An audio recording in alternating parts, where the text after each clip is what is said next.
Hello students, I am your business studies teacher Navdeep, and in this video we will start chapter 2 of business studies class 12th. Chapter name is management principles. First of all, what is principle? Principle एक statement होती है जो किसी fundamental truth को reflect करती है। Truth किसके बारे में? किसी ना किसी कंसेप्ट या फिनोमिना के बारे में, और वो वाला फेनोमिना जो किसी कोज और इफेक्ट रिलेशनशिप के ऊपर बेस्ड होता है। तो इन सिंपल वर्ड्स आप क्या कह सकते हो? प्रिंसिपल एक ऐसी स्टेटमेंट होती है जो किसी फेनोमिना के ट्रुथ को सामने लेके आती है, जो कि कोज और इफेक्ट रिलेशनशिप पर बेस्ड होता है। जो मैनेजमेंट प्रिंसिपल्स होते हैं ये जर्नल गाइडलाइंस होती हैं, ये गाइड करते हैं मैनेजर्स को कि उन्हें डिसीजन कैसे लेना है और मैनेजर्स का बिहेवियर कैसा होना चाहिए। ये एक जर्नल गाइडलाइंस होती हैं। Now what is the difference between management principles and pure science principles?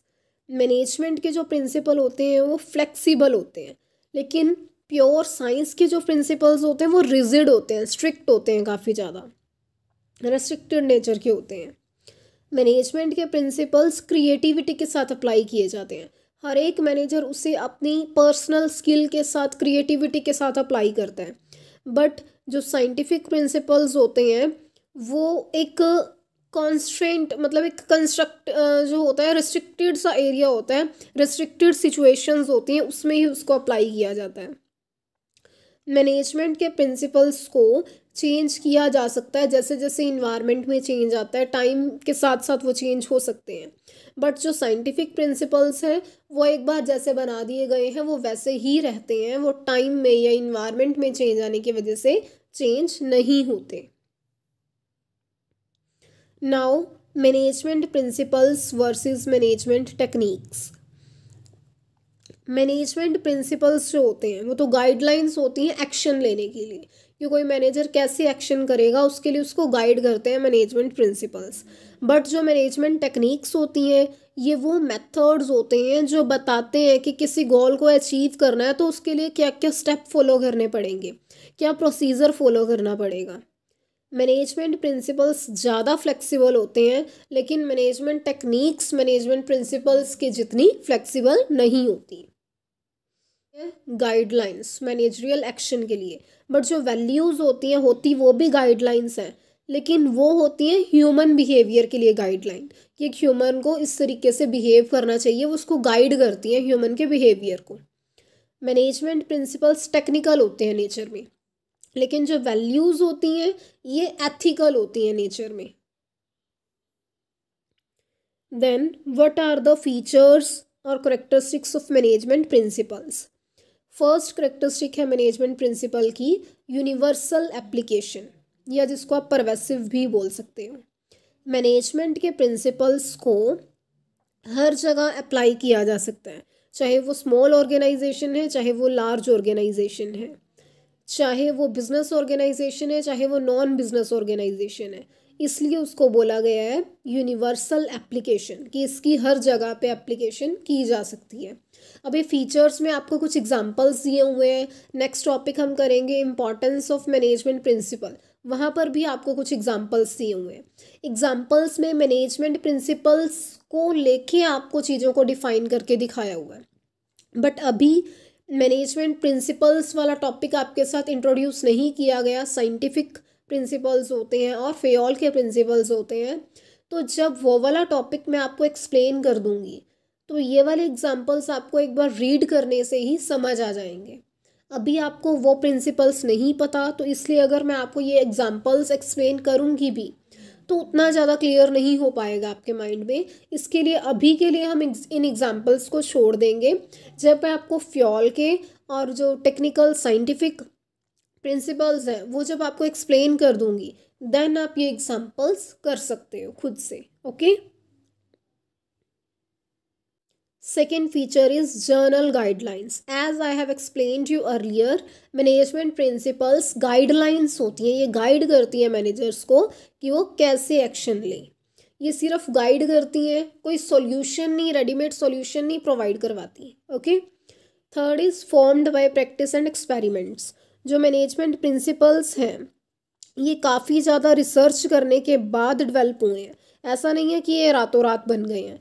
जैसे एक फ्योल का प्रिंसिपल होता है डिवीज़न ऑफ वर्क, कि वर्क को छोटे छोटे पार्ट्स में डिवाइड करके फिर हर एक पर्सन को एक एक पार्ट देना चाहिए वर्क को करने के लिए, जिससे उसकी एफिशिएंसी इंक्रीज हो जाती है वर्क की और पर्सन की भी उस काम को करने की, जब वो बार बार एक छोटे से पार्ट को ही परफॉर्म करेगा। ये जो प्रिंसिपल है ये रातों रात नहीं बन गया। इसको बनाने के लिए काफ़ी ज़्यादा रिसर्च करनी पड़ी, एक्सपेरिमेंट्स करने पड़े, फिर जाके ये रिजल्ट सामने आया था। तो इसलिए बोला गया कि formed by practice and experiments. Then fourth is flexible. As I have explained you earlier, management principles इतने ज़्यादा रिजिड नहीं होते जितने कि साइंस के प्रिंसिपल्स होते हैं। इनमें हम चेंजेस कर सकते हैं according to change in environment और according to change with time. Then mainly behavioural. Management के जो प्रिंसिपल्स होते हैं ये बिहेवियरल होते हैं, मतलब ये एम्प्लॉयज़ के बिहेवियर को इन्फ्लुएंस करते हैं। ये रिलेशनशिप होती है जो सुपीरियर और सबॉर्डिनेट के बीच की, सबॉर्डिनेट और दूसरे जो मेंबर्स हैं ऑर्गेनाइजेशन के बीच में, उनमें रिलेशनशिप को इम्प्रूव करने में हेल्प करते हैं। Then cause and effect relationship. ये जो मैनेजमेंट प्रिंसिपल्स हैं ये कॉज और इफेक्ट रिलेशनशिप पर बेस्ड होते हैं। कॉज एंड इफेक्ट रिलेशनशिप का मतलब कि ये बताते हैं ये प्रिंसिपल्स हमें कि किस पर्टिकुलर सिचुएशन में आप इस पर्टिकुलर प्रिंसिपल को अप्लाई करोगे तो आपके पास क्या रिजल्ट आएगा, क्या इफेक्ट रहेगा, ये सब कुछ बताया जाता है इन मैनेजमेंट प्रिंसिपल्स में। कॉन्टिंजेंट। कॉन्टिंजेंट मीन्स कि श्योरिटी ना होना, कि ये सिचुएशन अक्कर हो भी सकती है और नहीं भी हो सकती। तो ऐसे ही मैनेजमेंट प्रिंसिपल्स हैं, ज़रूरी नहीं है कि ये अप्लाई होंगे ही होंगे। ये सिचुएशन पर डिपेंड करता है कि आप इसको अप्लाई करोगे या नहीं करोगे। जैसे कि एक प्रिंसिपल होता है स्पिरिट डी कॉर्प्स, वो कहता है कि टीम वर्क में काम करना चाहिए, टीम के साथ काम करना चाहिए। लेकिन कुछ वर्क ऐसे होते हैं जो इंडिविजुअली ही परफॉर्म किए जाते हैं। अगर ऑर्गेनाइजेशन में वर्क ही ऐसा है उसको इंडिविजुअली ही परफॉर्म किया जाना है तो वहाँ पर मैनेजमेंट प्रिंसिपल जो है स्पिरिट डी कॉर्प उसको तो अप्लाई किया ही नहीं जा सकता। तो इसके लिए बोला गया कॉन्टिंजेंट। ये सिचुएशन पर डिपेंड करता है कि मैनेजमेंट प्रिंसिपल को अप्लाई करना है कि नहीं करना। Okay, so all these are features of management principles. Now we will do importance of management principles. First importance of principles of management is providing managers with useful insight into reality. जो management principles हैं वो managers के लिए guideline के रूप में work करते हैं। ये जो प्रिंसिपल्स हैं ये नॉलेज को, एबिलिटी को, अंडरस्टैंडिंग को मैनेजर्स की इंक्रीज़ करते हैं। और जब मैनेजर्स की अंडरस्टैंडिंग, नॉलेज इंक्रीज़ होगी तो उन्होंने माइंड में जो प्लानिंग की होती है वो रियलिटी में वो चेंज कर सकते हैं उसको। तो यहाँ पर मैनेजमेंट प्रिंसिपल्स बहुत अच्छा रोल प्ले करते हैं। Second is optimum utilisation of resources. अब मैनेजमेंट प्रिंसिपल्स ऐसी ऐसी टेक्निक्स आपको देंगे, ऐसा ऐसा आपको गाइड करेंगे कि आप कम से कम रिसोर्सेज से ज़्यादा आउटपुट जनरेट कर पाओगे और वेस्टेज कम से कम होगी। तो ये भी एक इम्पॉर्टेंस है इनकी। Third importance is scientific decisions. Managers in management principles की हेल्प से साइंटिफिक डिसीजन ले सकते हैं, सिस्टमेटिक वे से डिसीजन ले सकते हैं। एक पहले क्या होता था, रूल ऑफ थंब, कि रूल ऑफ थंब होता था उसमें ट्रेडिशनल वे से चीज़ों को किया जाता था। बट साइंटिफिक मैनेजमेंट प्रिंसिपल सामने आया और उसने कहा कि चीज़ों को साइंटिफिक अप्रोच से किया जाए, साइंटिफिक डिसीजंस लिए जाए, रूल ऑफ थंब को छोड़ दिया जाए, वो ट्रेडिशनल वेज को छोड़ दिया जाए। तो ये भी इम्पॉर्टेंस है मैनेजमेंट प्रिंसिपल्स की। Then fourth is meeting changing environment requirement. जो मैनेजमेंट प्रिंसिपल्स हैं वो बदलते हुए इन्वायरमेंट के साथ चेंज हो जाते हैं, उसमें हम चेंज कर सकते हैं। तो बदलते हुए इन्वायरमेंट के साथ ये प्रिंसिपल्स जो है मैनेजर्स को ट्रेन भी करते हैं। तो फोर्थ इसकी इम्पॉर्टेंस रहेगी meeting changing environment requirement. Then fifth is effective administration.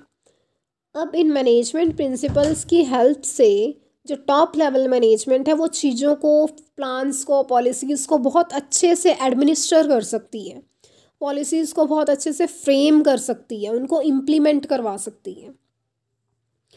Then sixth importance point is fulfilling social responsibilities. ये मैनेजमेंट प्रिंसिपल्स मैनेजर्स को गाइड करते हैं कि वो ऑर्गेनाइजेशनल रिस्पॉन्सिबिलिटीज़ को पूरा करते करते उसके साथ सोशल रिस्पॉन्सिबिलिटीज़ को कैसे फुलफ़िल कर सकते हैं, क्योंकि जो ऑर्गेनाइजेशन है वो आइसोलेशन में वर्क नहीं करती कभी भी, वो सोसाइटी में रह के अपना प्रॉफिट अर्न करती है। तो ऑर्गेनाइजेशन की भी कुछ रिस्पॉन्सिबिलिटी बनती है कि वो सोसाइटी के लिए भी अपनी कुछ रिस्पॉन्सिबिलिटीज़ को फुलफ़िल करें। तो मैनेजमेंट प्रिंसिपल्स उसकी हेल्प करते हैं सोशल रिस्पॉन्सिबिलिटीज़ को फुलफ़िल करने में। Then last point is management training, education and research. ये जो मैनेजमेंट प्रिंसिपल्स हैं ये एक बेस तैयार करते हैं कि अगर मैनेजमेंट स्टडीज़ में आगे कुछ रिसर्च करनी है या मैनेजर्स को ट्रेनिंग की नीड है या इस फील्ड में आगे स्टडी करनी है, तो ये मैनेजमेंट प्रिंसिपल्स एक बेस तैयार करते हैं उसके लिए। तो यहाँ पर भी मैनेजमेंट प्रिंसिपल्स अपना रोल प्ले करते हैं। So this is all about importance of management principles. In my next video I will explain you Fayol's management principle. Okay, that's all for today. Thank you. Keep revising and subscribe my channel if not subscribed yet. Thank you.